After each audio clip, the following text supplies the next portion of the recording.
Just let me know.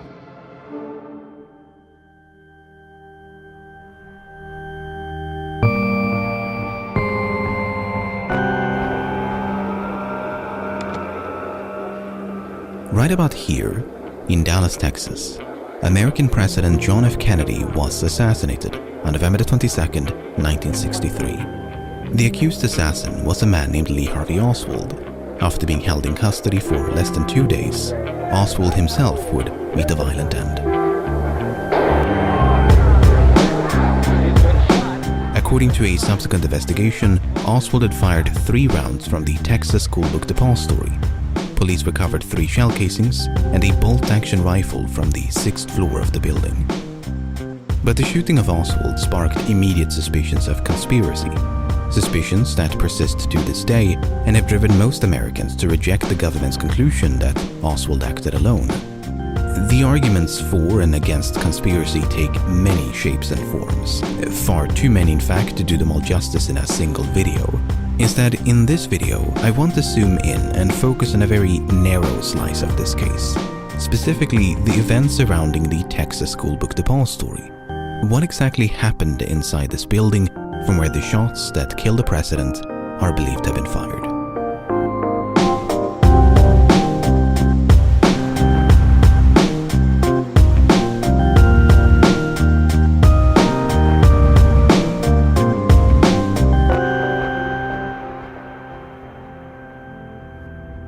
In September of 1963, a young man named Wesley Frazier received a call from an employment agency. There was a potential job opening at the Texas schoolbook depository. On September the 13th, Frazier made his way from Irving, Texas, down to central Dallas. He met with Roy Truly, the superintendent of the building, and was hired on the spot. Back in Irving, Frazier lived with his older sister, Leanie Randall. A few houses down the street lived a woman named Ruth Payne. On October the 14th, both Randall and Payne had a cup of coffee at the house of a neighbor.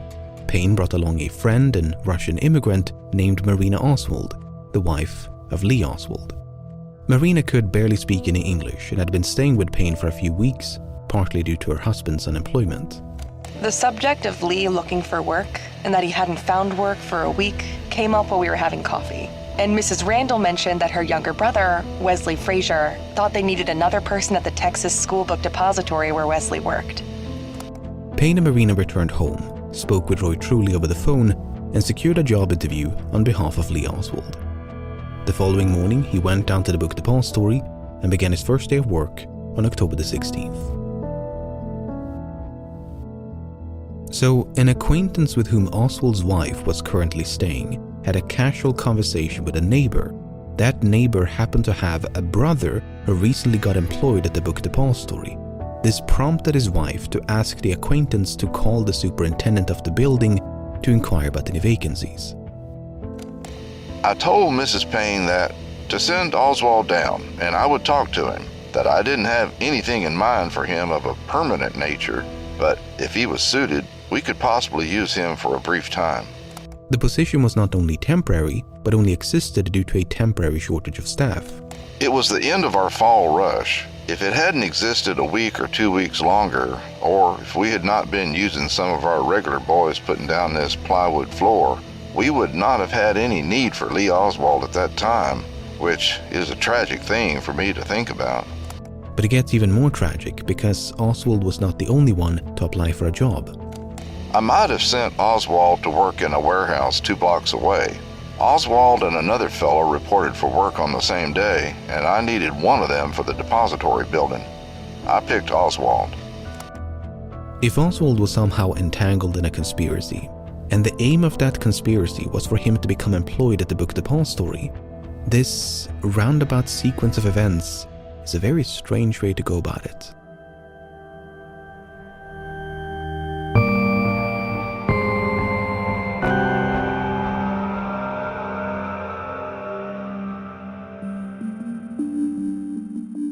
As the name implies, the Texas schoolbook depository was in the business of selling books. For $1.25 an hour, Oswald's job was to prepare the books for shipping. He did so by filling out forms and transporting cartons of books between the upper floors and the first.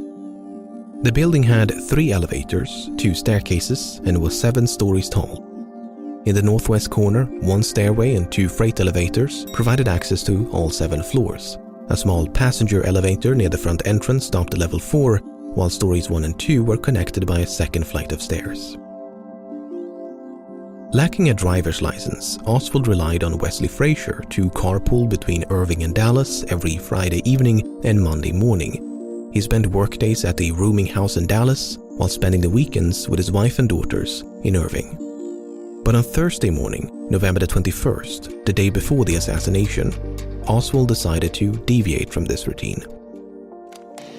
I was standing there on the first floor getting the orders in, and Lee said, "Could I ride home with you this afternoon?" And I said, "Sure, like I told you. You can go home with me anytime you want to. Like I say, anytime you want to go see your wife, that is all right with me."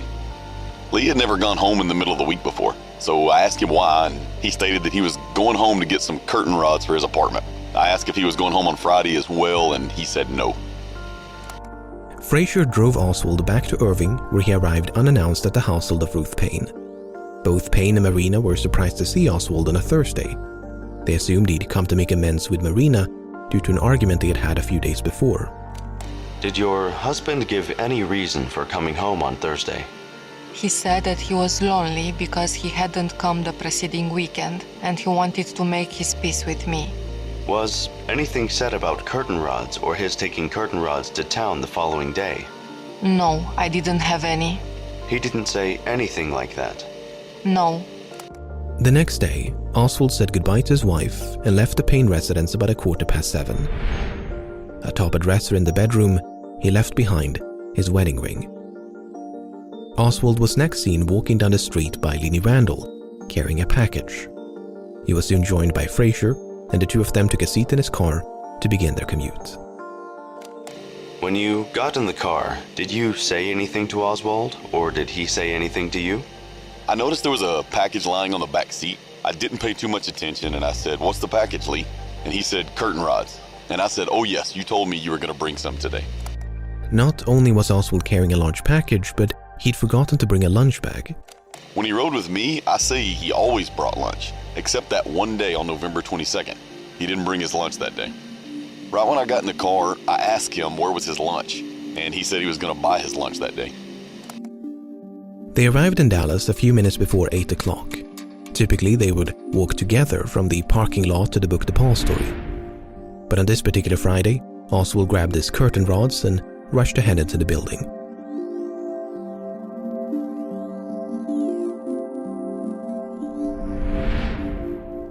Working on the ground floor, in view of the rear entrance, was their colleague, Jack Doherty. Did you see Oswald come to work that morning? Yes, when he first came into the door. Did he have anything in his hands or arms? Well, not that I could see of. Frazier and Doherty are the only 2 people known to have seen Oswald entering the building. Frazier says he was carrying a package. Doherty says he was not. Contradictions like this one will become a recurring theme throughout the rest of this video. We'll take a closer look at the missing curtain rods in a later chapter, but for now, let's stay with Oswald.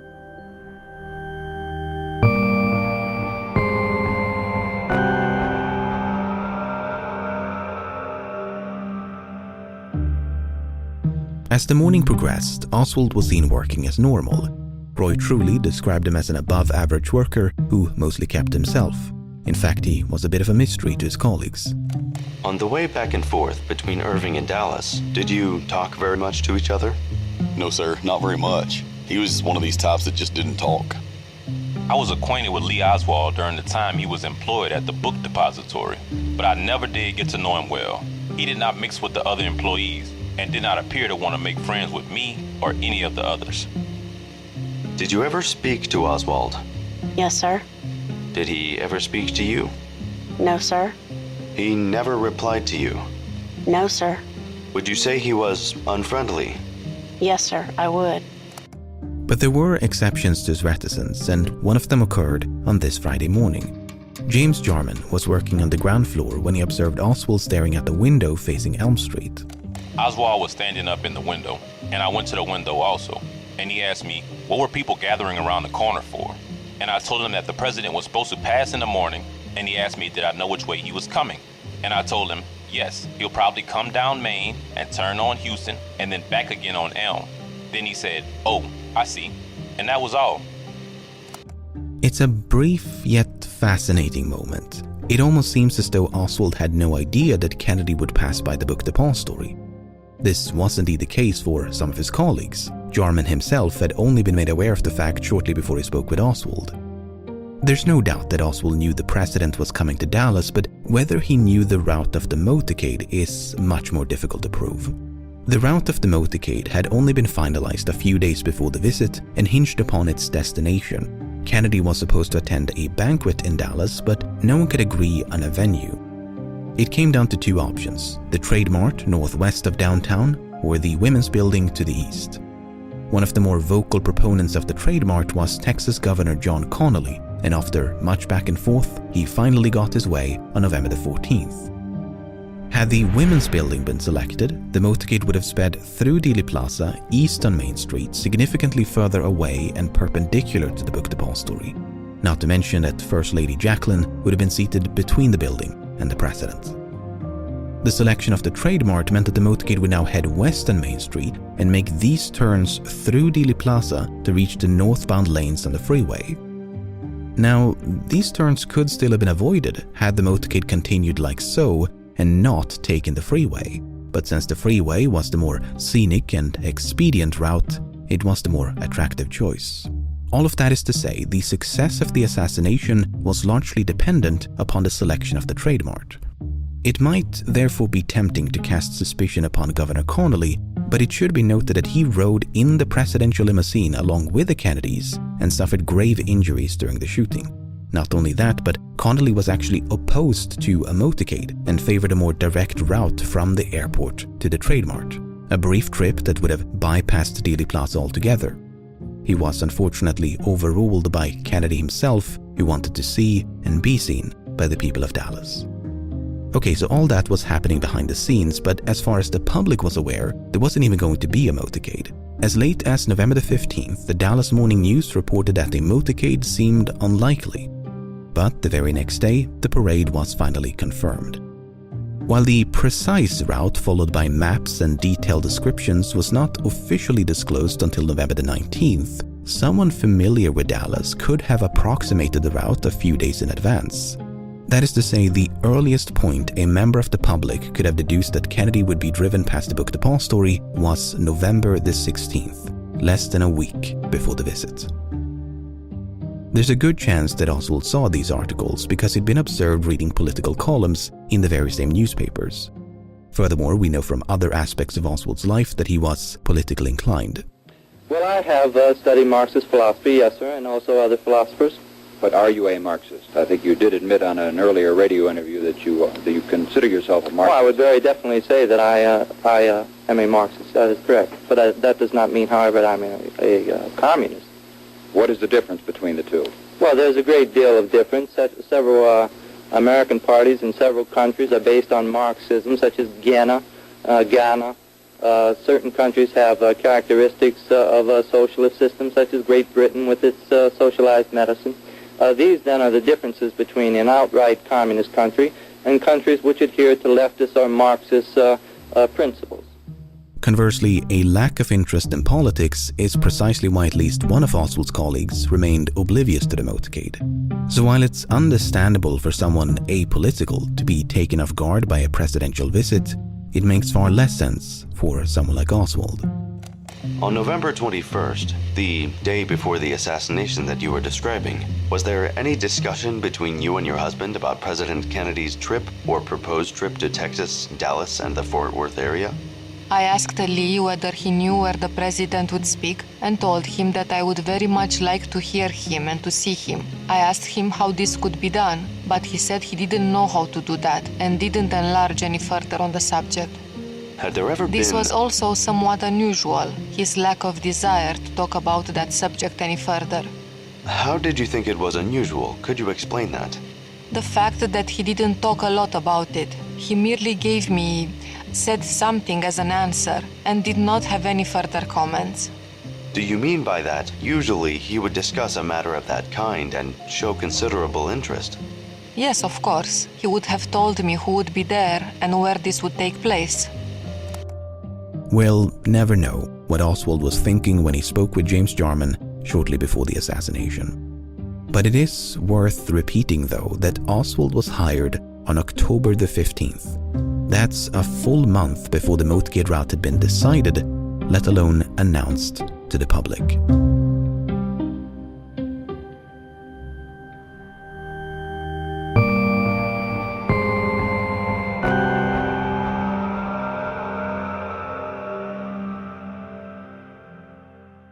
On the morning of November the 22nd, a handful of employees had been assigned to install a new plywood floor on the 6th floor of the book depository. Every once in a while, they would catch a glimpse of Oswald. I saw Lee Oswald shortly before lunchtime. He was by himself with a piece of paper in his hand.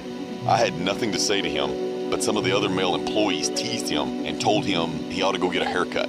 Lee Oswald just laughed at this remark. Shortly before noon, it was time for lunch. For a bit of fun, they decided to race the two elevators down to ground level. As they began descending, they observed Oswald now standing on the 5th floor. He shouted for them to stop or to close the gate to the elevator upon reaching the 1st floor. Charles Givens then realized he'd forgotten his jacket and cigarettes up on the 6th floor.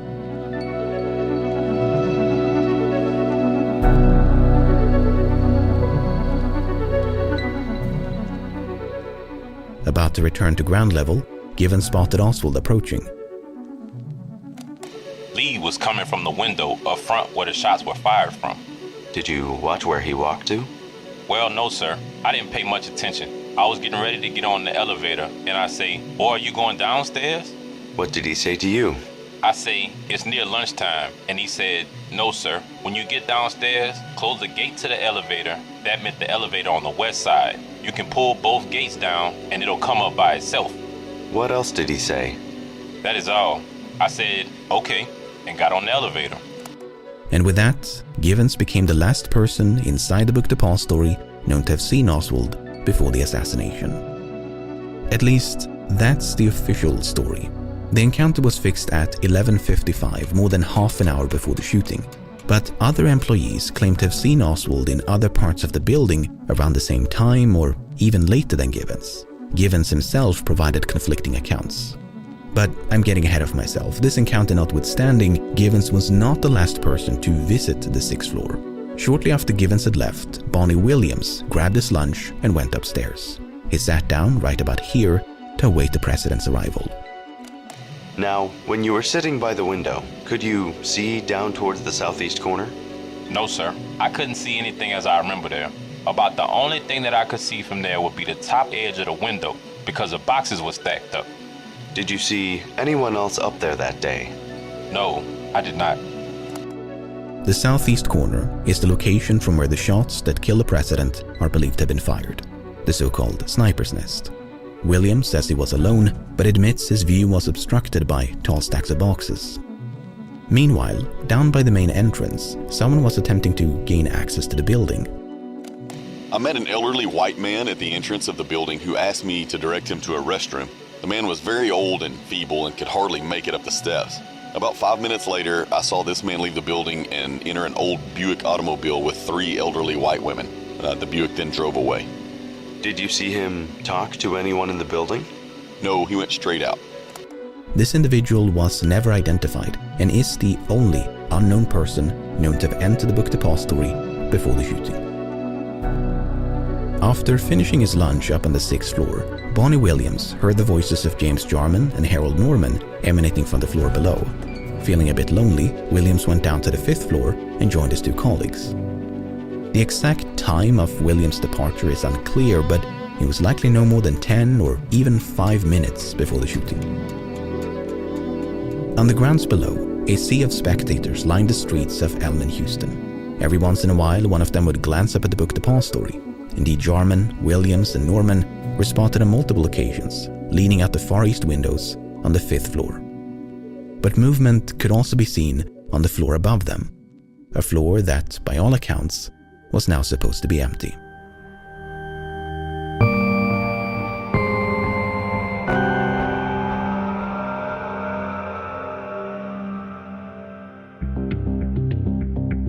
Awaiting the motorcade by the east curb of Houston was a young, newlywed couple named Arnold and Barbara Rowland. Some 15 minutes before the shooting, Arnold spotted a white man in the westernmost window on the 6th floor of the book depository.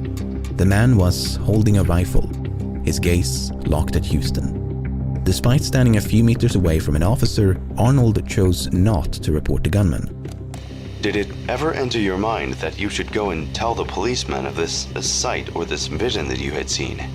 Really, it didn't. It never entered your mind? I never dreamed of anything such as that. I mean, I must honestly say, my opinion was based on movies I have seen, on the attempted assassination of Theodore Roosevelt and the other one, Franklin Roosevelt. And both of these had Secret Service men up in windows or on top of the buildings with rifles. And this is how my opinion was based, and why it didn't alarm me. Perhaps if I'd been older and had more experience in life, it might have made a difference. It very well could have. Do you ever have reoccurring dreams, sir? What? Do you ever have reoccurring dreams? Yes. This is a reoccurring dream of mine, sir. All the time. What if I'd told someone about it? I knew about it enough in advance, and perhaps it could have been prevented. I mean, this is something which shakes me up at times. If Rowland's recollection is accurate, it stands in direct conflict with that of Bonnie Williams, who claimed to have eaten lunch on the same floor at the same time. Williams neither saw nor heard anyone, despite having an unobstructed view down to the southwest corner of the building where Rowland claimed to have seen the gunman. A few minutes later, a different spectator named Howard Brennan spotted a white man pacing to and fro the easternmost window on the 6th floor.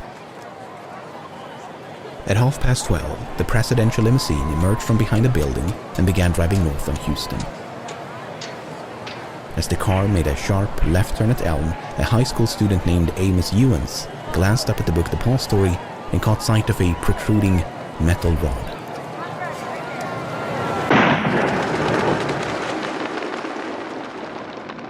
Few realized what had happened. Was it a firecracker, backfiring motorcycle, or presidential salute? People near the Rowlands even started laughing, perhaps feeling a bit foolish for being frightened by the ostensibly harmless explosion. Standing by the northwest corner of Elm in Houston was James Worrell. He thought the explosion had come from directly overhead. Sure enough, on one of the upper floors, Worrell could see the barrel of a gun. At that moment, a second explosion echoed through Dealey Plaza. Worrell and Ewens witnessed the recoil and muzzle flash of the rifle in concurrence with the sound. Brennan had yet to realize what was happening. He thought a firecracker had been thrown from the book depository. He looked up, and the man he'd seen pacing only minutes before was now aiming down the sights of a rifle. It's not known for sure, but it is believed that President Kennedy has been shot. President Kennedy and Texas Governor John Connally shot by an assassin today in Dallas, Texas. Brennan could only recall hearing 2 shots, but his testimony implies he might have heard 3. He confusingly said he saw the gunman fire the last shot, yet denied seeing the discharge of the rifle. In the immediate aftermath of the shooting, the rifle was seen by a handful of witnesses as the gunman cautiously withdrew from the window. The rifle, or what looked like a rifle, was drawn fairly slowly back into the building, and I saw no one in the window with it. I didn't even see a form in the window. I could see his hand, the rifle laying across his hand. And I could see his hand sticking out on the trigger part. After he got through, he just pulled it back in the window. He drew the gun back from the window, as though he was drawing it back to his side, and maybe paused for another second, as though to assure himself that he hit his mark, and then he disappeared. Neither Ewens nor Worrell saw the face of the gunman and could thus offer little to no information regarding his appearance. Arnold was quite some distance away, yet furnished a basic description of the man he'd seen about a quarter of an hour before the shooting, a description that was quite similar to the one provided by Brennan, who got the best look at the gunman. Taken together, these accounts paint a picture of an assassin on the 6th floor of the book depository, taking aim with a rifle and firing at the president from the sniper's nest. But other accounts leave room for a bit of doubt.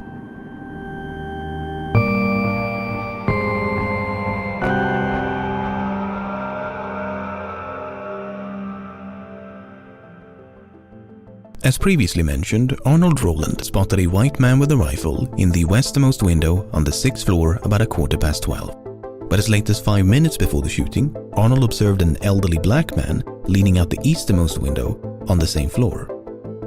He might have confused the 6th floor with the 5th, where James Jarman, Bonnie Williams and Harold Norman did indeed lean out the windows. In fact, they were the only black employees known to have watched the motorcade from a floor above the 1st. Except they could hardly be described as elderly. But then, take a listen to this. Will you describe with as much particularity as you can what that man looked like? It seemed to me an elderly black man. That is about all. I didn't pay very much attention to him. This question was then repeated to Arnold a few minutes later, at which point his answer had dramatically changed. He was very thin, an elderly gentleman, bald or practically bald, very thin hair if he wasn't bald. Had on a plaid shirt, I think it was red and green, very bright color, that is why I remember it. Can you give us an estimate as to age? 50, possibly 55 or 60. Can you give us an estimate as to height? 5'8", 5'10", in that neighborhood. He was very slender, very thin. Can you give us a more definite description as to complexion? Very dark or fairly dark. Not real dark compared to some black men, but fairly dark. Seemed like his face was either, I can't recall detail, but it was either very wrinkled or marked in some way.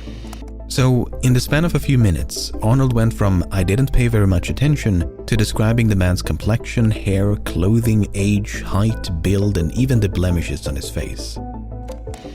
Sometimes some people are prone to exaggerate more than others, and without in any way meaning to take away from the testimony of your husband as to what he saw in the building at the time, just from your general experience, do you feel you can rely on everything that your husband says? I don't feel that I can rely on everything anybody says. Well, this is really an unfair question for me to ask any wife about her husband, and I am not asking it very correctly, At but times, my husband is prone to exaggerate. Does that answer it? I think it does. Is there anything else you want to add to that, or not? Usually, his exaggerations are not concerned with anything other than himself. They're usually to boost his ego. They usually say that he is really smarter than he is, or he's a better salesman than he is, something like that. As leading as that line of questioning was, Barbara was not alone in doubting her husband's credibility. Officials at 2 separate high schools attended by Arnold explicitly warned authorities not to trust everything he says. He was characterized as someone who would not hesitate to fabricate a story and not tell the truth regarding any matter. Indeed, Rowland lied or exaggerated on multiple occasions when he testified. Another witness who claimed to have seen a gunman in the Book Depository was Carolyn Walter. Shortly before the arrival of the motorcade, Walter had seen a man with blonde or light brown hair in one of these windows on the 4th or 5th floor. She explicitly ruled out the 6th. It should be noted, however, that during the shooting, this window was closed with the blinds down, while this one, as you already know, was occupied by Bonnie Williams and Harold Norman. In any case, the light-haired man seen by Walter was holding a machine gun, and standing beside him was another man wearing a brown suit. Much like Arnold Rowland, Walter assumed the gunman was a presidential guard and refrained from telling the police. In fact, there's no evidence she told anyone of what she'd seen, not even the colleague with whom she watched the motorcade. In Walter's defense, 2 other witnesses recalled seeing a man with light or light brown hair on the 5th or 6th floor, except they never saw a weapon nor an accomplice. Disagreements regarding the floors were at least in part due to the ground floor lacking visible windows. How do you know it was the 6th floor rather than the 5th floor? I went with the FBI and I showed them the window, and I didn't count the bottom floor. You mean the first time you gave a statement, you didn't count the bottom floor? That's right. Another source of confusion was the distinct visual difference between the 7th floor and the ones below. When you first glance at the building, you're thrown off a little as to the floors because there's a ridge. It almost looks like a structure added onto the top of the building, about 1 story above, so you have to recount. Not only that, but multiple witnesses described the 6th floor as the 2nd floor from the top. But in the chaos that ensued, it seems the tail end of that sentence was not always recorded.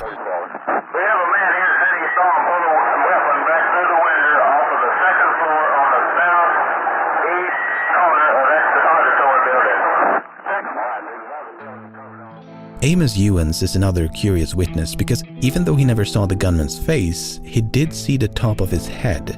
Somehow. What did you see in the building? I saw a bald spot on this man's head. Trying to look out the window, he had a bald spot on his head. I was looking at the bald spot. Oswald did not have a bald spot. He was thinning a bit in the front, but otherwise had a full head of hair. But the strength of Ewan's account is somewhat diminished by his inability to recall much of anything else. Could you tell whether he was a black gentleman or a white man? No, sir. Couldn't even tell that, but you have described that he had a bald spot in his head. Yes, sir. I could see the bald spot in his head. Now, could you tell what color hair he had? No, sir. Could you tell whether his hair was dark or light? No, sir. Long after the assassination, 15 years to be precise, a journalist working for the Dallas Morning News tracked down a man named Johnny Powell. Powell had supposedly seen two men fiddling with a scope on a rifle in the sniper's nest. He described their complexion as darker than white, but that was about it.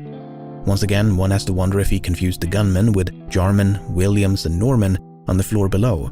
I mean, after 15 years of silence, there's no telling how Powell's memory could have been distorted. A good example of such distortion is Richard Carr. A few minutes before the shooting, Carr had been standing roughly here when he spotted a man on the 7th floor of the Book Depository, all the way over here. The man was white and wore a hat, glasses, and sport coat. In the immediate aftermath of the shooting, Carr returned to ground level and caught sight of what he believed to be the same man now trotting south on Houston. He made a left turn right about here before being picked up by a station wagon. By 1969, however, Carr's story had notably changed. The man with a sport coat had now been standing on the 5th floor, not the 7th.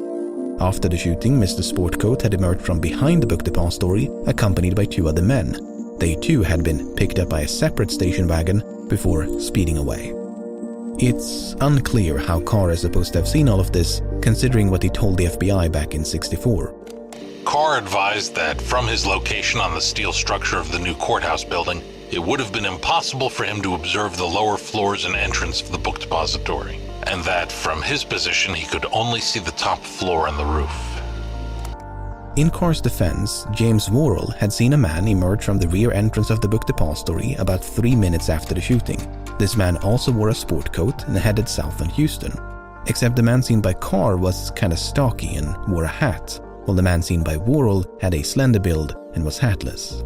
Besides, anyone connected with the shooting, leaving via the rear entrance, would surely have headed north, not towards the scene of the crime. As if that was not enough, two other witnesses, James Romack and George Rackley, stood roughly here for several minutes after the shooting. Both of them paid special attention to the rear entrance of the building. Mr. Romack stated that from the time he heard the shots, he had looked toward the book depository and had, under his immediate observation, the loading dock and the back door. He stated he is positive that no one came out of this door or out of the loading dock doors.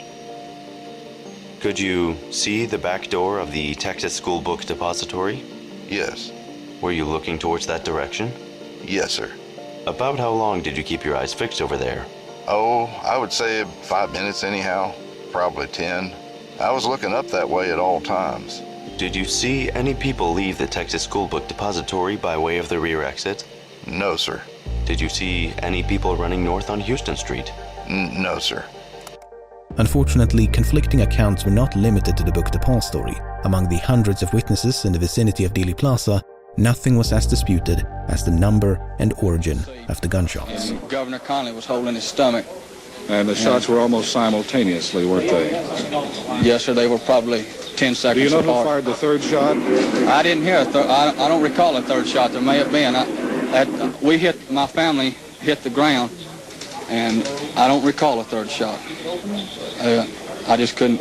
I'm not certain of that. I do know I heard 2 shots. Yeah, I heard 3. I know you there heard were 3. Well, yeah, I said to Jerry after the second shot, I said, "My God, those are gunshots."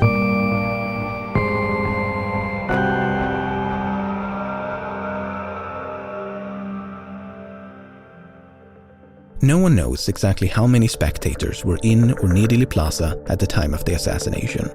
Well over 200 were at some point questioned by a combination of authorities, journalists, and others.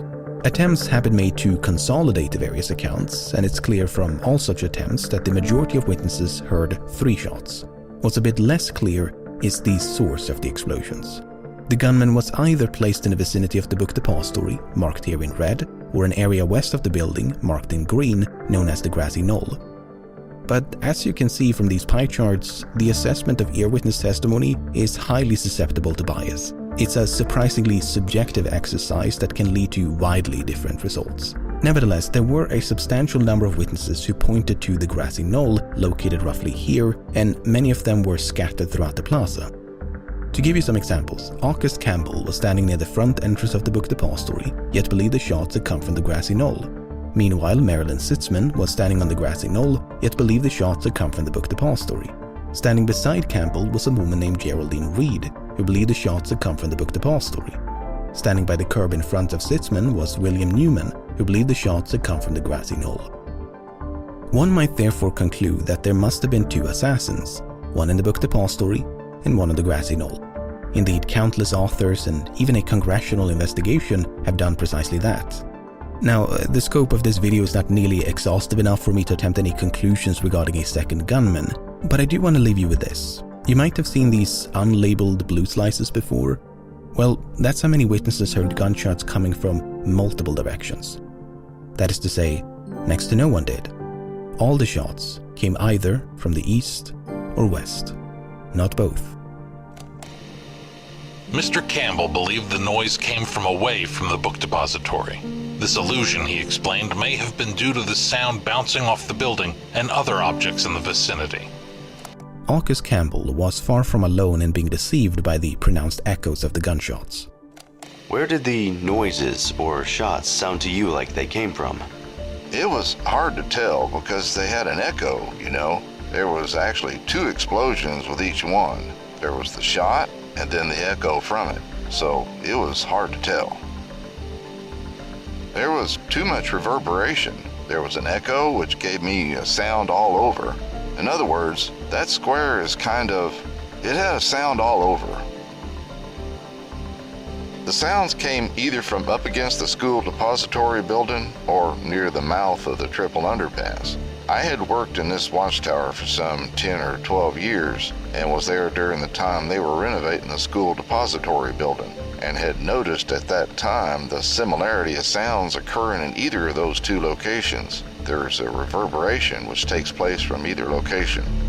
This auditory illusion was not a fluke. Not only did the building surrounding Dealey Plaza act as an echo chamber, but even experienced hunters can struggle to pinpoint the number and origin of gunshots by sound alone. Here's a quote from a book on that very topic, published a few years before the assassination.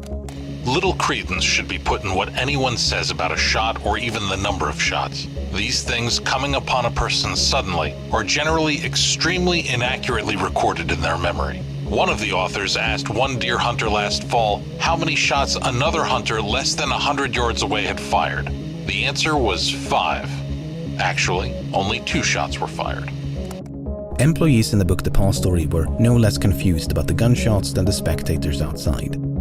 To give you some examples, on the first floor, Eddie Piper heard 3 shots that appeared to come from inside the building. On the third floor, Edna Case and Sandra Ellison heard nothing. Meanwhile, Stephen Wilson on the same floor heard 3 shots, came from the west. On the fourth floor, Elsie Dorman, multiple shots came from this building across the street. Victoria Adams, 3 shots from the west. Mary Hollis, 3 shots inside the building. But some employees not only heard the shots, but could literally feel the explosions shake the building. Could you tell where the shots were coming from? Yes, sir. They came from inside the building. How do you know that? Because the building vibrated from the result of the explosion coming in. Did you know they were shots at the time? Yes, sir. They sounded almost like cannon shots. They were so terrific. Much like Geneva Hine on the second floor, Bonnie Williams could feel the explosions up on the 5th. It sounded to Williams as though the shots had been fired from the floor above.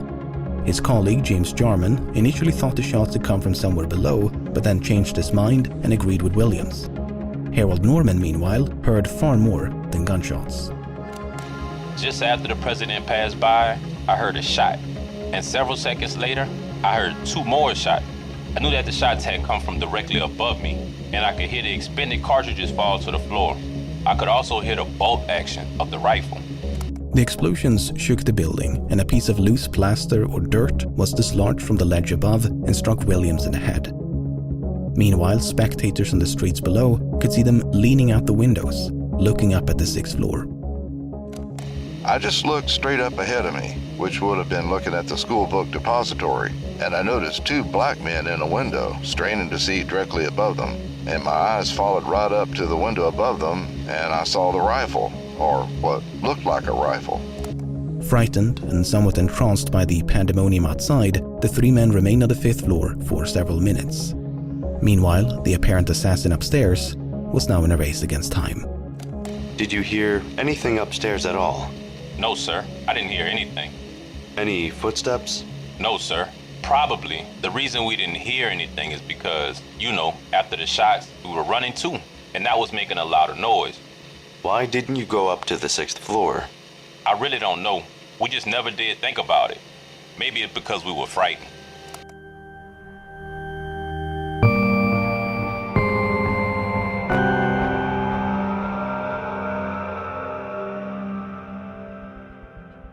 When the shooting began, motorcycle policeman Marion Baker had just made a right turn from Main Street to Houston. Baker recognized the explosions as gunfire and could see a flock of pigeons fluttering above 2 buildings further up ahead. Baker made a split-second decision and headed for the book depository.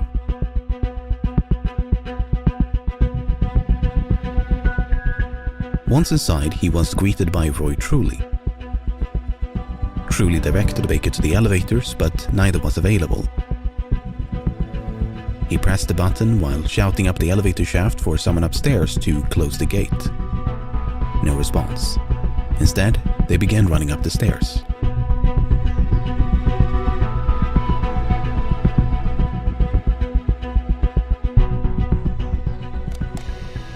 As I came out to the 2nd floor there, Mr. Truly was ahead of me, and as I come out, I was kind of scanning, the rooms, and I caught a glimpse of this man walking away from this.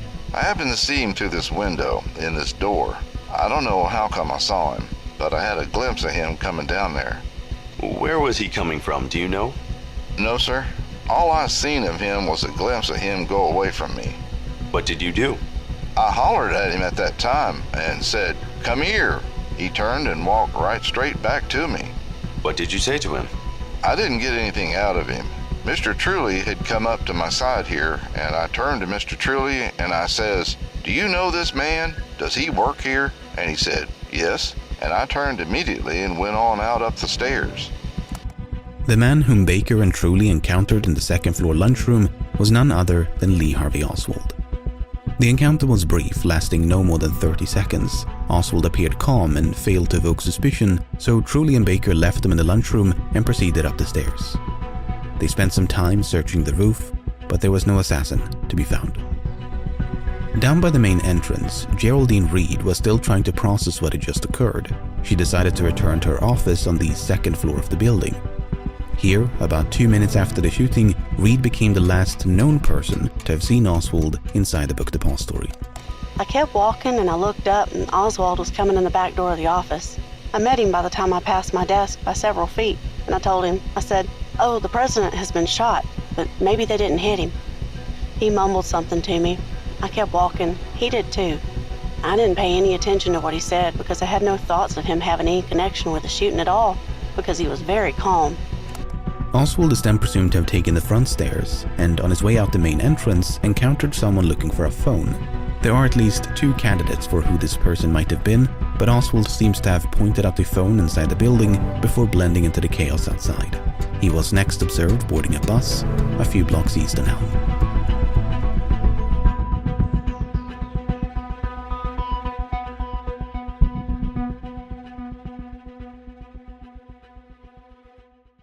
Nearly 4 months after the assassination, Truly and Baker participated in a crude reconstruction of the shooting to time their movements. The experiment was repeated twice.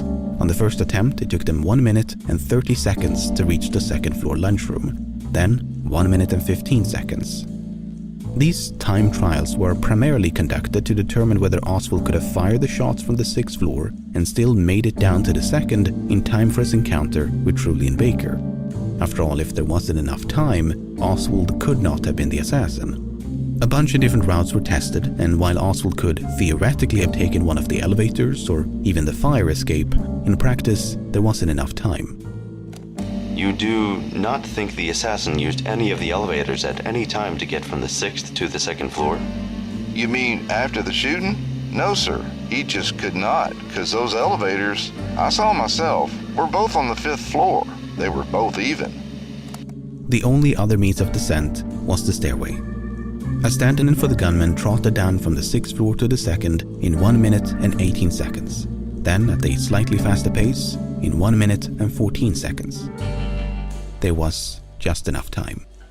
It's therefore possible that Oswald stopped on the 2nd floor, perhaps upon hearing Truly shouting up the elevator shaft, and attempted to hide in the lunchroom mere seconds ahead of Truly and Baker's arrival. But it's not quite that simple, because Oswald was not the only person using the stairway to escape the building.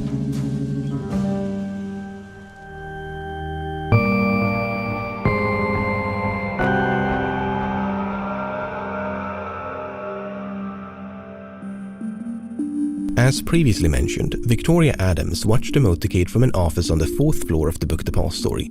Within 30 seconds of the shooting, Adams ran down the stairs to the 1st floor along with her colleague, Sandra Stiles. When you got to the bottom of the 1st floor, did you see anyone there as you entered the 1st floor from the stairway? Yes, sir. Who did you see? Mr. William Shelley and Billy Lovelady. Now, what did you do after you encountered Mr. Shelley and Mr. Lovelady? I said I believed the president was shot. Do you remember what they said? Nothing. Then what did you do? I proceeded out to the Houston Street dock. There are two significant problems with Adams' account. The first being that she and Stiles supposedly left the 4th floor within 30 seconds of the shooting and then ran down the stairs to the 1st. This would place them in approximate sync with Oswald, descending from the 6th floor to the 2nd. Now, as you were running down the stairs, did you encounter anyone? Not during the actual running down the stairs, no, sir. Did you hear anyone using the stairs? No, sir. But okay, perhaps Oswald was a few flights above, and his footsteps were drowned out by their own. This would mean that Stiles and Adams left the 4th floor mere seconds ahead of Oswald's arrival, reached the ground floor mere seconds ahead of Roy Truly and Marion Baker's ascent, before encountering William Shelley and Billy Lovelady right about here. But this is when problem number 2 makes an entrance. When the president was shot, Shelley and Lovelady stood on the front steps of the Book Depository. They spent several minutes roaming about outside before returning to the building. And that's the problem. How did Stiles and Adams encounter Shelley and Lovelady within seconds of the shooting if it took them several minutes to return to the building? Who did you see on the 1st floor after returning to the Book Depository? I saw a girl, but I wouldn't swear to it. It's Vicky. What is her full name? I wouldn't know. Vicky Adams? I believe so. Would you say it was Vicky you saw? I couldn't swear. Where was the girl? I don't remember what place she was, but I remember seeing a girl and she was talking to Shelley or saw Shelley or something. Shelley could recall no such incident. Presuming that Lovelady was correct and Shelley had a lapse of memory, it's possible their encounter with Stiles and Adams occurred minutes rather than seconds after the shooting. After all, Adams could have been mistaken. This scenario implies that Oswald made his escape, Truly and Baker went upstairs, and then several minutes later, Stiles and Adams left the building. But it's not quite that simple. Watching the motorcade alongside Stiles and Adams was their supervisor, Dorothy Garner. Miss Garner stated this morning that after Miss Adams went downstairs, Miss Garner, saw Mr. Truly and the policeman come up. Not only does this account corroborate that of Adams, meaning they left within seconds, not minutes, but it implies that Garner was in a position to observe the stairway from somewhere on the 4th floor. In spite of this, Garner made no mention of seeing Oswald scampering down the stairs between Stiles and Adams' departure and Truly and Baker's arrival. What makes this conflict so difficult to resolve is that neither Stiles nor Garner were called to testify. We have but a few brief statements of what they witnessed. All we know about Sandra Stiles is that she went down the stairs with Adams. Did it happen within seconds of the shooting? We don't know. Did she see or hear anyone else while running down the stairs? We don't know. Did she encounter Shelley and Lovelady on the 1st floor? We don't know. Authorities appear to have presumed Adams unreliable and then ignored the witnesses who could have easily refuted or confirmed that presumption. A simple reenactment like the one granted Truly and Baker could have gone a long way to resolve this issue. But that never happened. Many decades after the assassination, author Barry Ernest was able to track down Sandra Stiles, Dorothy Garner, and Victoria Adams. Stiles confirmed that she and Adams left the window within seconds of the shooting, but she doesn't explicitly say they left the 4th floor within seconds. In any case, as they moved quickly down the stairs, she heard no footfall apart from their own. Garner confirmed she never witnessed the descent of Oswald, despite seeing Truly and Baker heading upstairs. Adams went a bit further and accused investigators of tampering with their testimony. I'm beginning to wonder if the Shelley and Lovelady encounter was inserted into my testimony later. I remember saying to a fairly big black man inside the building, right near the loading dock, right after I got down the stairs, that I thought the president may have been shot. Sandra Stiles apparently told Ernest something similar. A few people were milling around on the first floor. One was a black man. Shelley and Lovelady were definitely not on the first floor when we got there. The only black employees who could have possibly made it to the rear stairway in time were Carl Jones, Roy Lewis, Eddie Piper, and Troy West. What you see here are their approximate positions at the time of the shooting, but during the seconds and minutes that followed, only Piper is known to have paid any attention to the stairs in the back. As soon as the shooting began, Piper crossed the first floor to get a better view of a clock. He remained in roughly this location until he observed Truly and Baker running up the stairs. Had anybody come down the steps before Truly and Baker went up the steps? No, sir. Did Vicky Adams come down before Truly and Baker went up the steps? No, sir. No, sir. She didn't do it. Remember James Romack and George Rackley? I mean, I wouldn't blame you if you don't, there's like 100 different names to keep track of, but they were the ones who failed to spot anyone leaving the Book Depository via the rear entrance for several minutes after the shooting.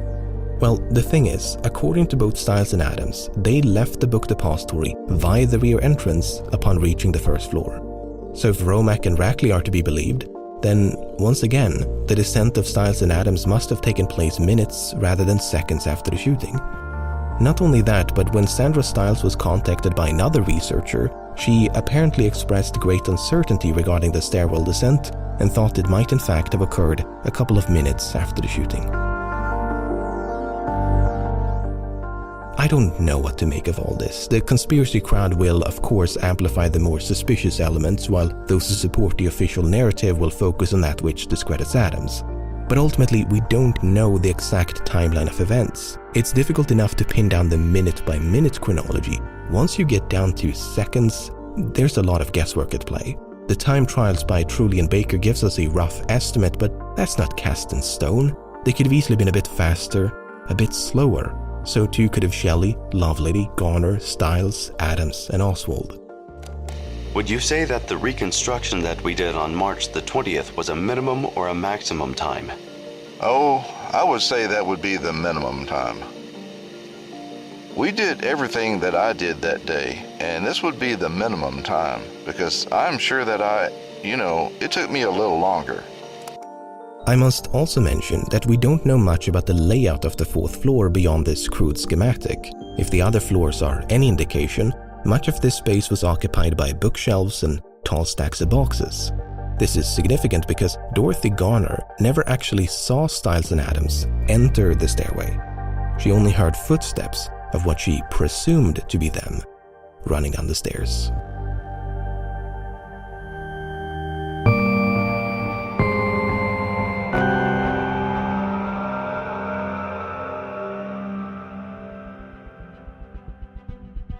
Following a quick sweep of the roof, Roy Truly and Marion Baker returned to the ground floor of the Book Depository. What did you do when you got back to the first floor, or what did you see?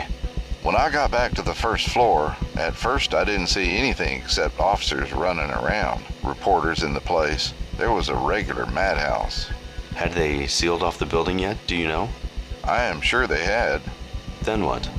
Then, in a few minutes, it could have been moments or minutes at a time like that, I noticed some of my boys were over in the west corner of the shipping department, and there were several officers over there taking their names and addresses and so forth.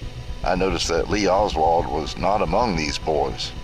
Oswald was not the only absentee, but he was the only one whom truly knew for a fact had left the building after the shooting. Meanwhile, on the 6th floor, a stack of boxes in the southeast corner attracted the attention of Deputy Luke Mooney. I went straight across to the southeast corner of the building, and I saw these high boxes, and the minute I squeezed between these two stacks of boxes, I had to turn myself sideways to get in there. That is when I saw the expended shells, and the boxes that were stacked up looked to be a rest for the weapon. 2 windows west of the sniper's nest, authorities found a bottle of Dr. Pepper and some chicken bones, leftovers from the lunch eaten by Bonnie Williams shortly before the assassination. But according to some officers, including Mooney, remains of a similar meal were also found in the sniper's nest. Does this photograph show any place where you saw the chicken bone? If I recall correctly, the chicken bone could have been laying on this box, or it might have been laying on this box right here. There was one of them partially eaten, and there was a little small paper poke. By poke, you mean a paper sack? Right. The assassin could just maybe take one step and lay it over there if he was the one that put it there. In spite of this, no such items were ever photographed. Apart from the sack of chicken bones found here, there are no records of leftovers being recovered from anywhere else near the sniper's nest. Now, did you see a chicken bone over near the boxes in the southeast corner? I don't believe there was one there. You didn't see any. One witness, a deputy sheriff named Luke Mooney, said he found a piece of chicken partly eaten on top of one of the boxes. Did you see anything like that? No. Was anything like that called to your attention? I can't recall anything like that. But it wasn't just the chicken bones. There were similar disagreements regarding the 3 cartridge cases. According to Mooney, Dallas Police Captain William Fritz tampered with the evidence. Are those the empty shells you found? Yes, sir. Now, will you take this marker and encircle the shells? All right. They were turned over to Captain Fritz? Yes, sir. He was the first officer that picked them up, as far as I know, because I stood there and watched him go over and pick them up and look at them. Is this the position of the cartridges, as shown in this photograph, as you saw them? Yes, sir. That is just about the way they were laying, to the best of my knowledge. I do know there was one further away, and these other 2 were relatively close to each other on this particular area. But these cartridges, this one and this one, looks like they are further apart than they actually was. Now, I didn't quite understand. Did you say that it was your memory that A and B were not that close together? Just from my memory, it seems that this cartridge ought to have been over this way a little further. You mean the B cartridge should be closer to the C? Closer to the C, yes, sir. Mooney did not explicitly state, but strongly implied that Captain Fritz moved at least one of the cartridge cases before they were photographed. According to Fritz, he did everything by the book. I told him not to move the cartridges, not to touch anything till we could get the crime lab to take pictures of them, just as they were lying there. And I left an officer assigned there to see that that was done. And the crime lab came almost immediately and took pictures and dusted the shells for prints. Amidst the swarm of officers canvassing the 6th floor was a lone journalist by the name of Thomas Ollier. Ollier was equipped with a camera and actually filmed much of the frantic search effort. About 3 decades later, Ollier made some rather startling claims that were largely consistent with, but also expanded upon those made by Mooney. After filming the casings, I asked Captain Fritz, who was standing at my side, if I could go behind the barricade and get a close-up shot of the casings. He told me that it would be better if I got my shots from outside the barricade. He then rounded the pile of boxes and entered the enclosure. This was the first time anybody walked between the barricade and the windows. Fritz then walked to the casings, picked them up, and held them in his hand over the top of the boxes for me to get a close-up shot of the evidence. I filmed about 8 seconds of a close-up shot of the shell casings in Captain Fritz's hand. While these alleged portions of Ollier's film have never surfaced, preservation took a back seat while the film was being prepared for broadcast. Portions of the film were carelessly chopped up and discarded, and fragmentary clips are all that remains today. In any case, after supposedly filming the casings in the hand of Captain Fritz, Ollier recalled how they were deceitfully returned to the floor. Over 30 minutes later, Captain Fritz reached into his pocket and handed the casings to Detective Robert Studebaker. Studebaker never saw the original placement of the casings. so he tossed them on the floor and photographed them.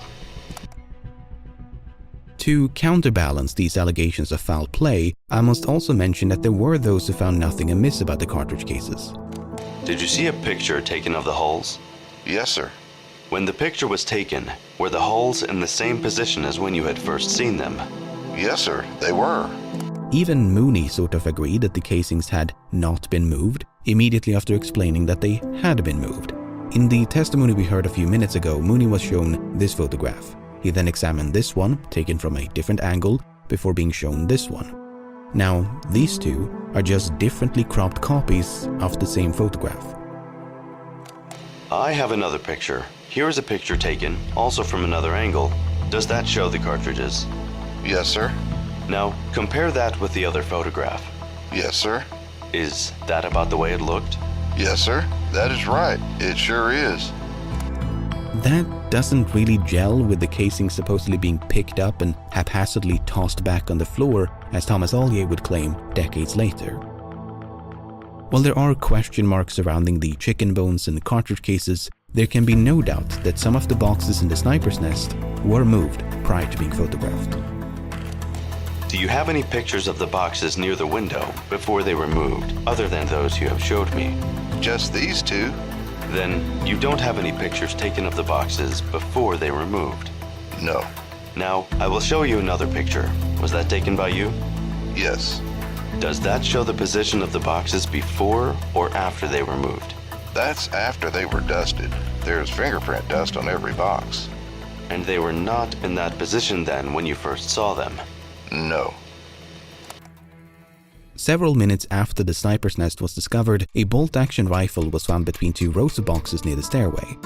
Now, there was some initial confusion regarding its make and model. Some thought it looked like a Mauser, but upon closer inspection, it was identified as an Italian Carcano. The officer who misidentified the rifle later explained that he did so at a glance.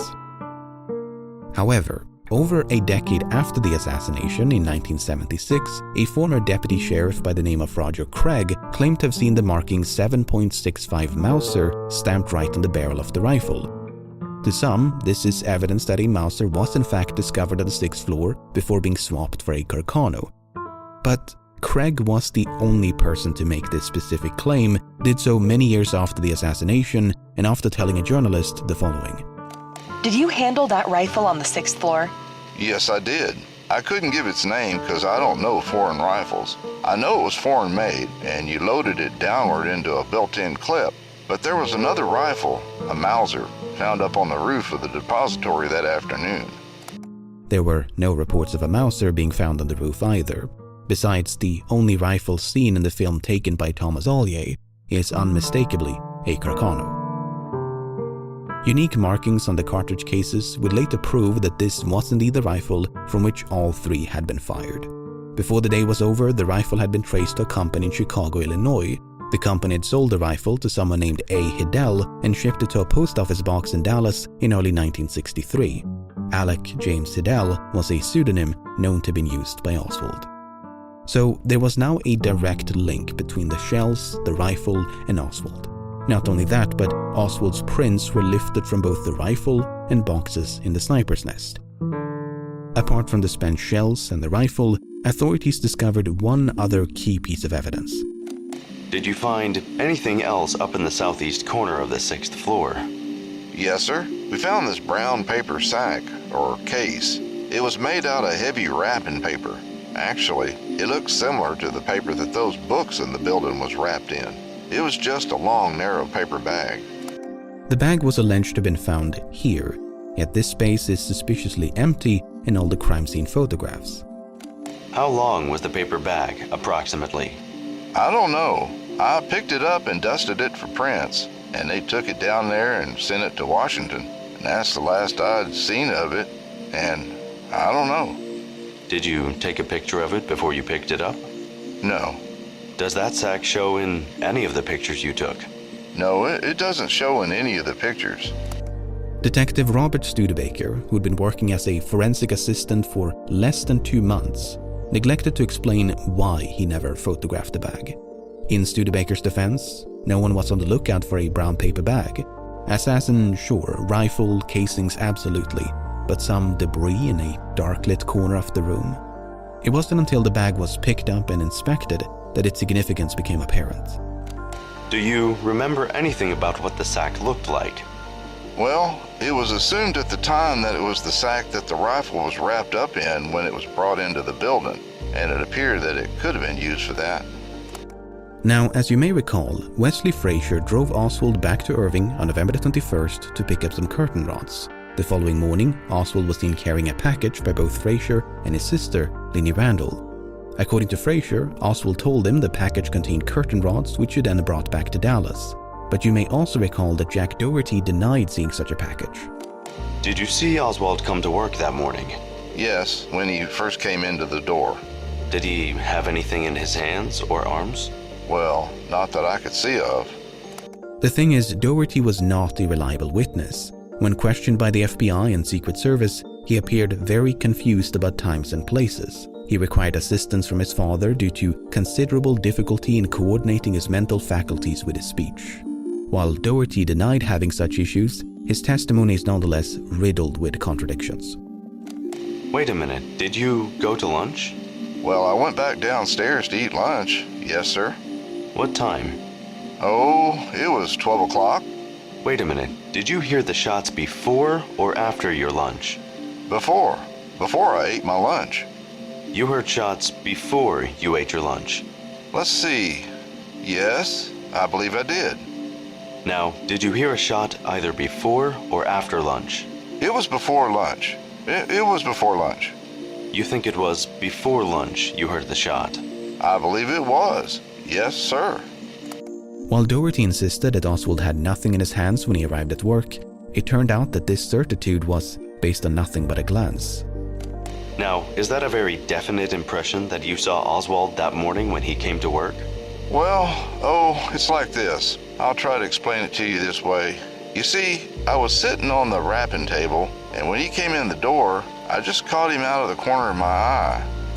Given that Frazier had eyes on Oswald for several minutes, the weight of evidence suggests he carried a package to work on the morning of November the 22nd.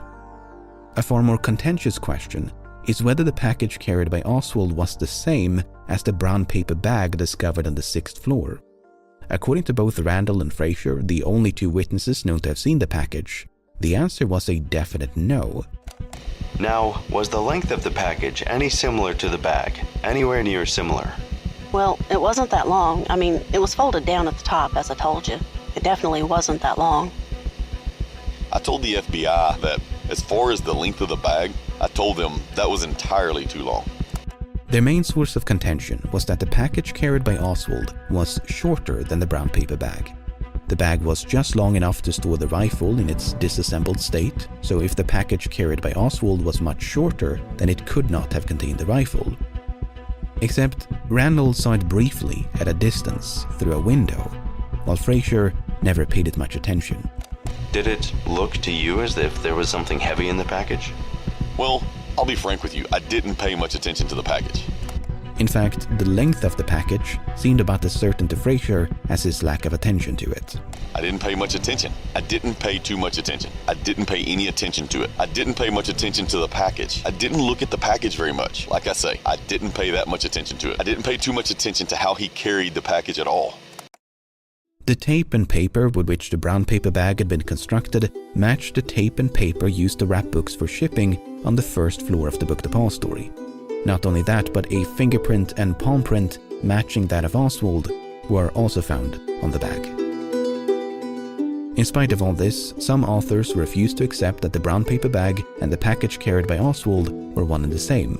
Instead, the argument tends to be that the bag was fabricated by authorities in an effort to frame Oswald. But you then have to square that against no curtain rods being found inside the book depository, Oswald already having curtains in his rented room in Dallas, him failing to obtain permission from his landlady to redecorate, him supposedly being in such urgent need of curtain rods that he just had to return to Irving on Thursday instead of waiting just one more day, him neglecting to mention anything about curtain rods to his wife and Ruth Payne upon his arrival, and that's despite the fact that Payne actually had some spare curtain rods in her garage. The same garage where Oswald stored his rifle. How did you learn of the shooting of President Kennedy? I was watching television and Ruth said someone had shot at the president. What did you say? It was hard for me to say anything. We both turned pale. I went to my room and cried. Did you think immediately that your husband might have been involved? No. Did Mrs. Payne say anything about the possibility of your husband being involved? No, but she only said that, by the way, they fired from the building in which Lee is working. My heart dropped. I then went to the garage to see whether the rifle was there, and I saw that the blanket was still there, and I said, thank God. Did you look in the blanket to see if the rifle was there? I didn't unroll the blanket. It was in its usual position, and it appeared to have something inside. When did you learn that the rifle was not in the blanket? When the police arrived and asked whether my husband had a rifle, and I said yes. Then what happened? They began to search the apartment. When they came to the garage and took the blanket, I thought, well, now they will find it. They opened the blanket, but there was no rifle there.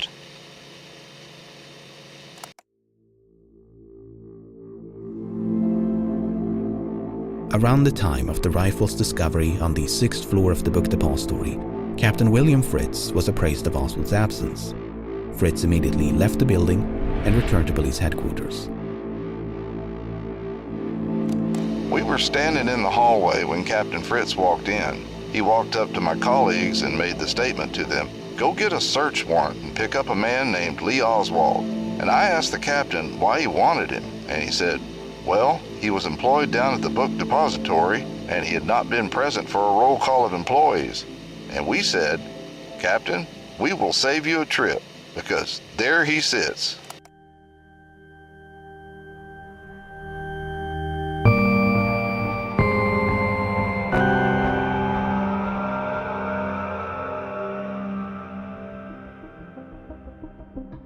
After escaping the book depository, Oswald boarded a bus right about here.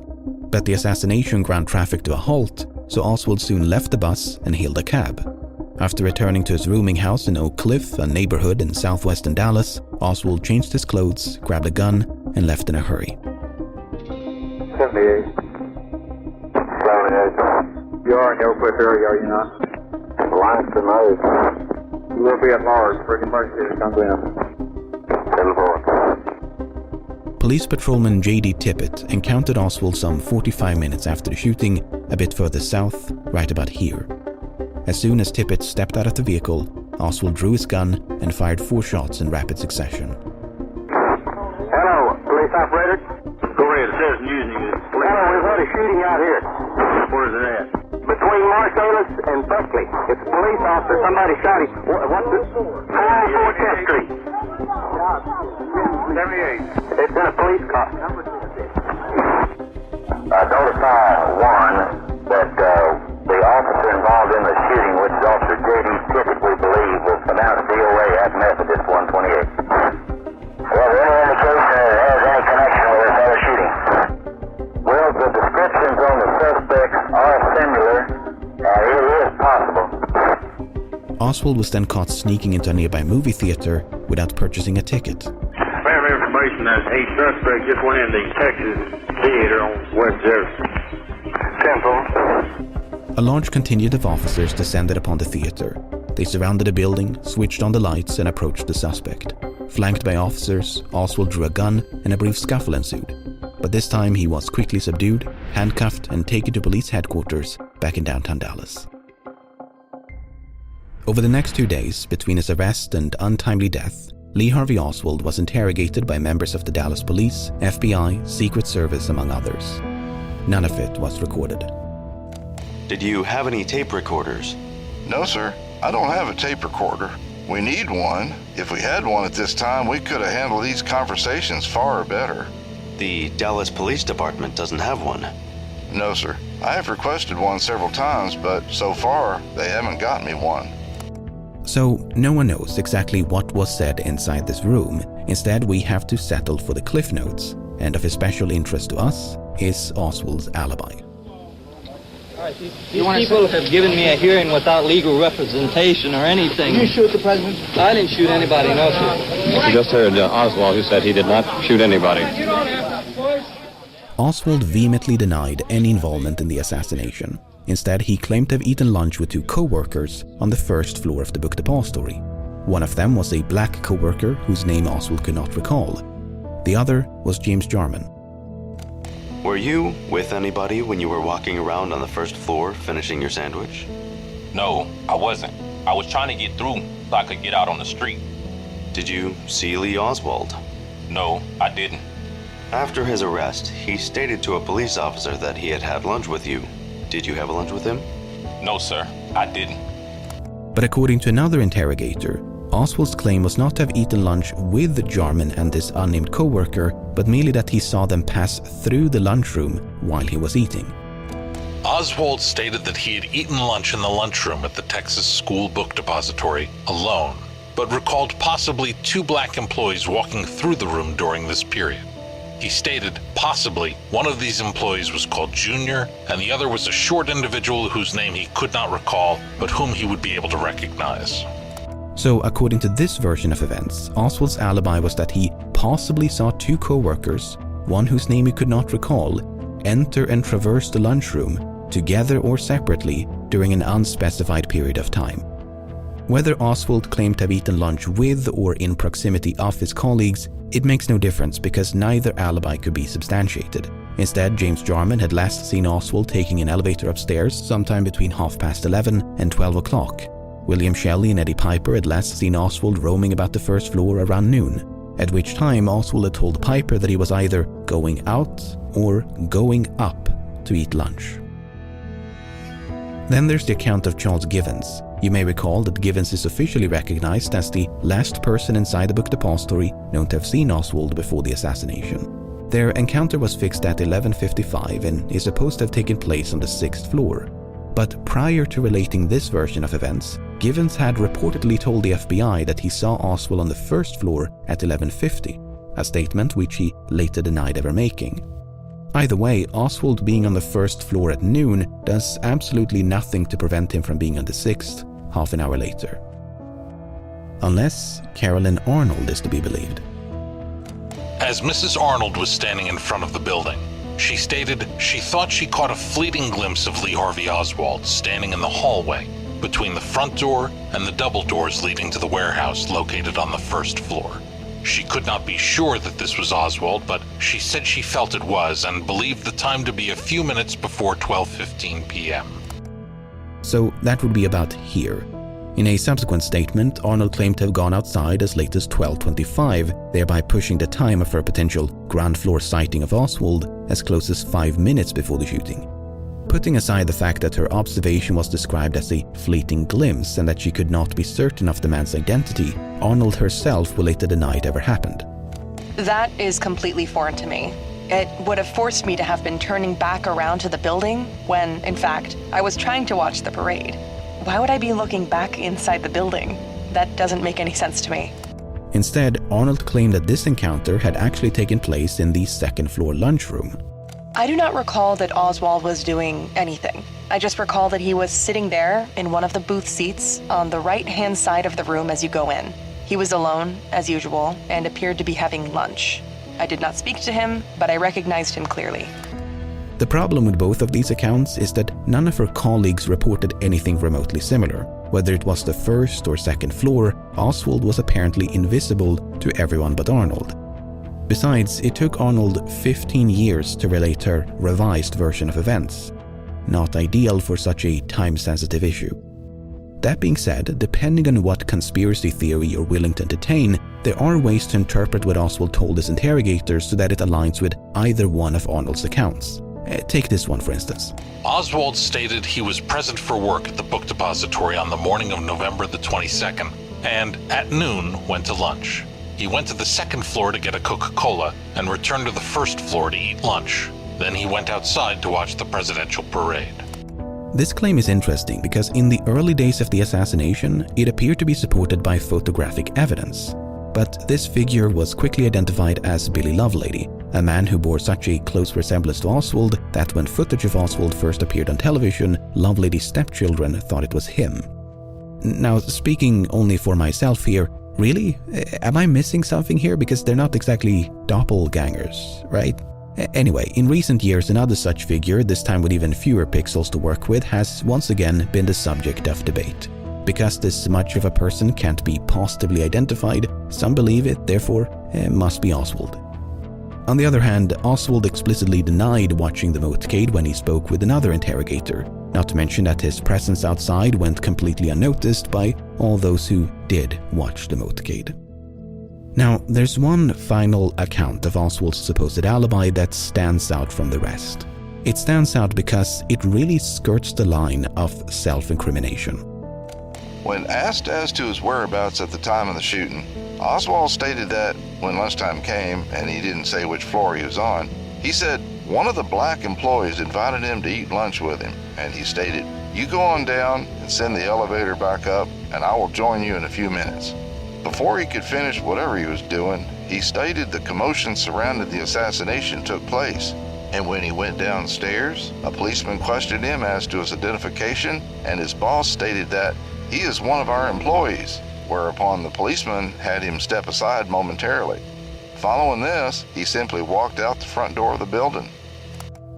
If this is an accurate recollection of what Oswald said, he placed himself on a floor above the second at the time of the shooting. While he neglected to mention which floor, he described a conversation between himself and an unnamed black co-worker, which sounds remarkably similar to the one described by Charles Givens.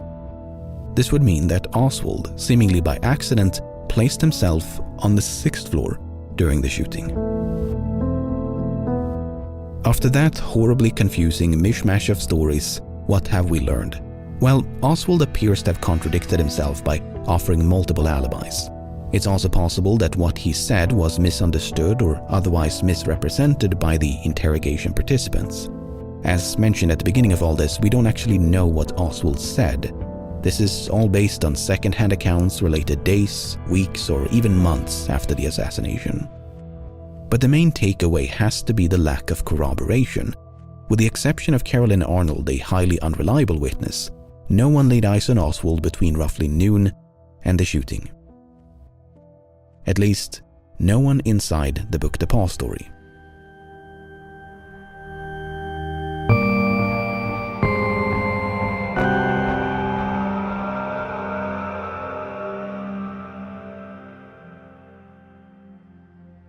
Among those who witnessed the sniper in the sniper's nest, Howard Brennan was the only one who thought he could identify the gunman. At least, that's what he stated initially. Within a few hours of the shooting, Brennan had become far less certain. Upon arrival at the police station, Mr. Brennan said, "I don't know if I can do you any good or not, because I've seen the man that they have under arrest on television." And he said, "I just don't know whether I can identify him positively or not." Because he said that the man on television was a bit disheveled and his shirt was open or something like that. And he said, "The man I saw in the Book Depository was not in that condition." Brennan was then brought down to the basement of the police station to view a lineup of suspects. Among them was Oswald. Mr. Brennan looked very carefully and he said, "I cannot positively say." I said, "Well, is there anyone there that looks like the man in the Book Depository?" He said, "Well, that second man from the left, who was Oswald, he looks like him." Then he repeated that the man he saw in the Book Depository was not disheveled. So that's not ideal. While Brennan did pick Oswald from a lineup, that identification was far from certain. But if Brennan is to be believed, this uncertainty was not genuine, but merely an act intended to protect his family. I believed at that time, and I still believe, the assassination was a communist activity. And I felt like there hadn't been more than one eyewitness. And if it got to be a known fact that I was an eyewitness, my family or I, either one, might not be safe. Well, if you wouldn't have identified Oswald during the lineup, might he not have been released by the police? No, I already knew they had the man for murder, and I knew he would not be released. The murder of whom? Of Officer J.D. Tippett. Well, what happened in between to change your mind that you later decided to come forth and tell the FBI that you could identify him? After Oswald was killed, I was relieved quite a bit that as far as pressure on myself of somebody not wanting me to identify anybody, there was no longer that immediate danger. Mr. Brennan, could you tell us now whether you can or cannot positively identify the man you saw in the 6th floor window as the same man that you saw in the police station? I could at that time. I could, with all sincerity, identify him as being the same man. So, according to Brennan, within a few hours of the assassination, he'd become concerned that it was the product of a communist conspiracy. He feared that should he attempt to identify the gunman, he could become a target and thereby endanger his family. Did you and your wife discuss any aspect of the assassination and you being present more or less at the scene of the assassination? Yes, we discussed it. We talked. I talked of moving her and my grandson, who was living with us at that time, and my daughter, moving them out of town somewhere in secrecy. My wife seemed to think that a person can't get away wherever they go. So when Brennan was brought down to view a lineup later that evening, he feigned uncertainty to protect his family. At least, so he claimed. I'll leave it up to you to decide whether to believe or disbelieve Brennan's story. On Sunday morning, November the 24th, Oswald was scheduled for transfer from the city to the county jail. Reporting from outside the police station, a local news correspondent couldn't help but to jinx the whole shebang. Now, this is the armored truck that will carry Lee Harold Oswald from the basement here of Dallas Police Headquarters downtown to the Dallas County Sheriff's Office and the Dallas County Jail. Strict security precautions have been exercised from the very beginning and have been even increased this morning as fear arises and grows stronger that someone may attempt to take the life of the man accused of murdering the President of the United States.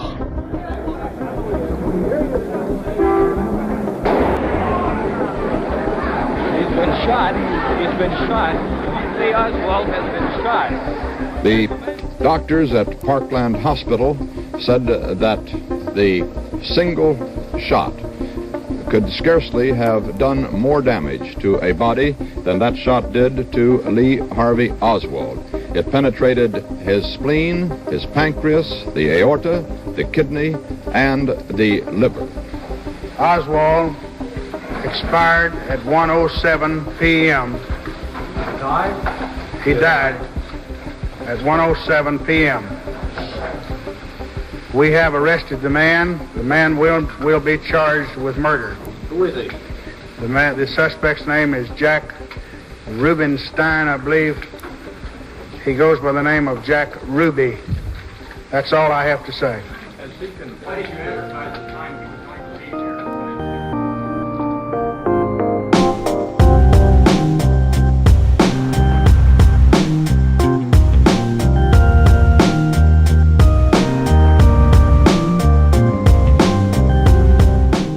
Throughout this video, we've encountered witnesses who not only contradicted each other, but also themselves.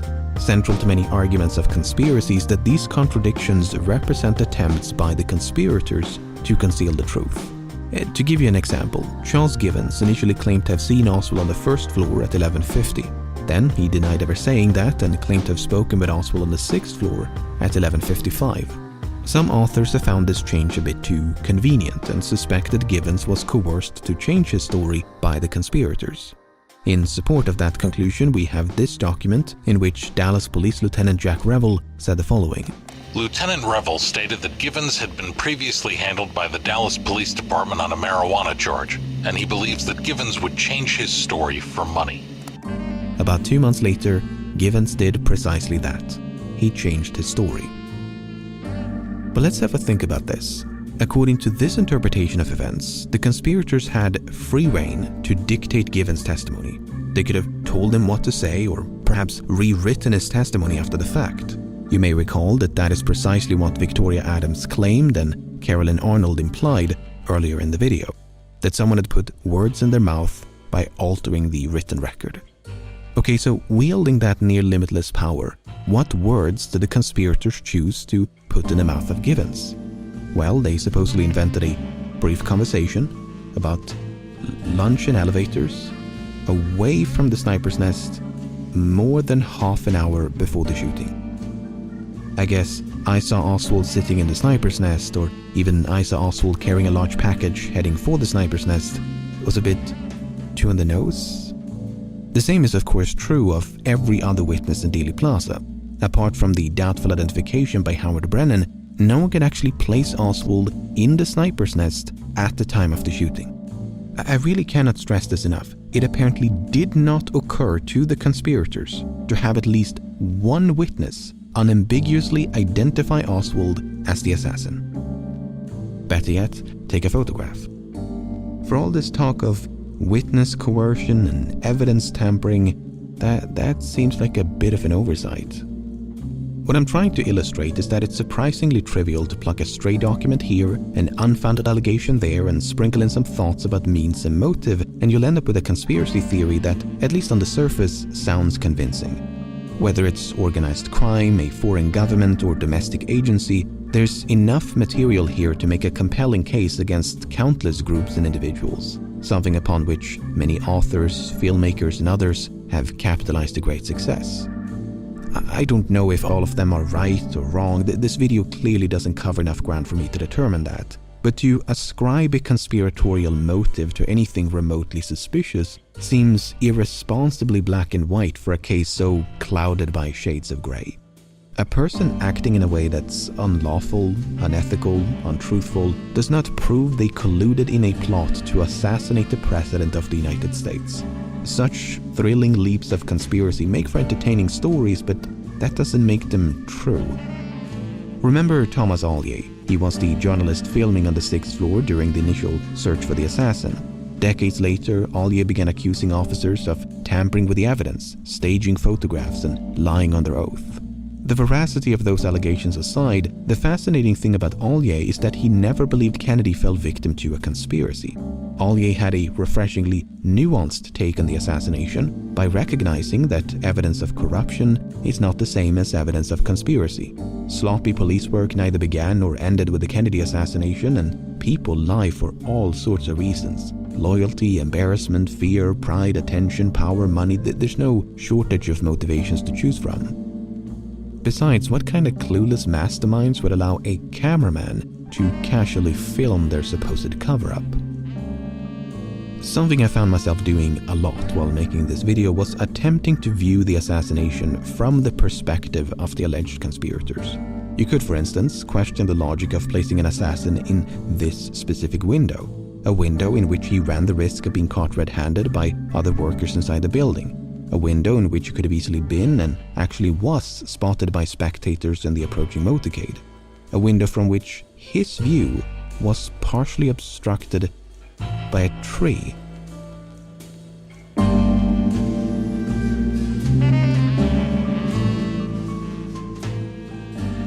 You can also question the logic of using a sniper to shoot at a moving target in the first place, especially when that person had a tendency to stand still in very exposed public places. If Oswald acted alone and the assassination was a crime of opportunity, these less than ideal choices start to make a lot more sense. He found himself at the right place at the right time, had mere days to prepare, and used the only building to which he had access. But for a group of conspirators to handicap their own assassination plot requires a bit more ingenuity to explain. He was a patsy, he was supposed to get caught, there were multiple assassins, you know the drill. But there's so much of that in this case. So much had to go just right for a conspiracy and the subsequent cover-up to succeed. From the roundabout process by which Oswald was hired at the Book Depository to the selection of the motorcade route. From Oswald's narrow escape and subsequent arrest to him being given multiple chances to speak with the press. From the supposed tampering, suppression, and planting of evidence to dozens of expert witnesses being successfully fooled or coaxed to lie under oath. Not only would a plan as complex and prolonged as this one have been difficult to predict with countless points of failure, but it seems, and excuse my language here, a bit overkill.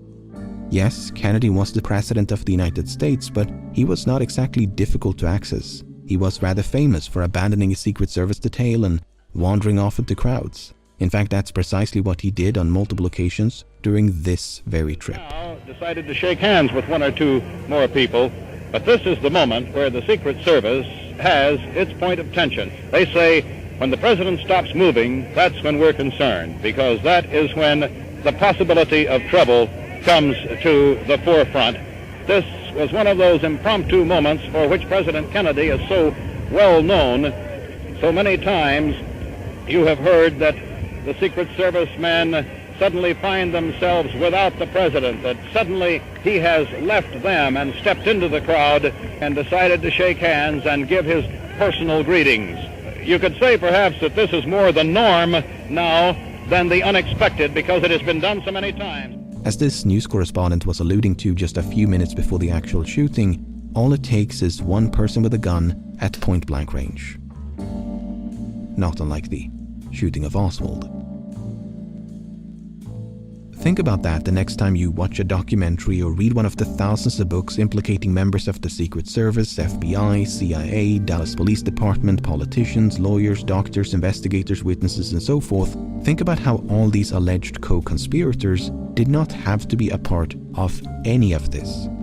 Just one person in a crowd whose guilt is assured the moment they pull the trigger. By roping in this ensemble cast of characters, it inadvertently makes the conspirators seem clueless.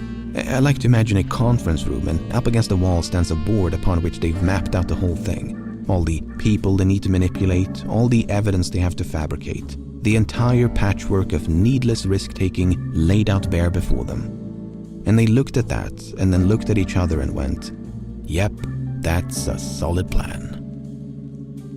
But even then, even if we assume the conspirators didn't really think it through or, I don't know, made it up as they went along, that doesn't really jive with them not getting caught. Something that would have taken a lot of planning, skill, and ingenuity. So, I guess you somehow have to convince yourself that they were clueless enough to wing the crime of the century, yet clever enough to get away with it. And therefore, there was no conspiracy. No, I don't believe any of these arguments make it impossible for others to have been involved. They just make it a bit more difficult to keep that tinfoil hat firmly in place. I mean, if there was an argument with which to close the book on this case, I would not be the first to think of it nearly 6 decades and a continent removed from the events in question. I can guarantee you that much. Also, the word conspiracy doesn't even necessarily mean that there were other people involved in the planning and execution of the assassination. For instance, there's what some refer to as a benign conspiracy. This typically means that there was a cover-up, but it was not motivated by the concealment of complicity, as is so often assumed. Instead, Oswald did act alone, but there was some other motive behind the suppression of evidence. A common one being that federal agencies attempted to save face by concealing or downplaying the full extent of their failure to prevent the assassination. I mean, a known communist with ties to Russia blindsiding the entire intelligence community by assassinating the commander-in-chief on a public street in broad daylight at the height of the Cold War is not exactly resume material. Point being that there are countless ways to interpret the evidence in a case as vast as this one. I am not exaggerating when I say that you could easily make dozens of these videos and still have plenty left to talk about. After all, the Texas school book depository is but one piece of a much larger puzzle. Thanks for watching. Support me on Patreon if you want. Okay, bye.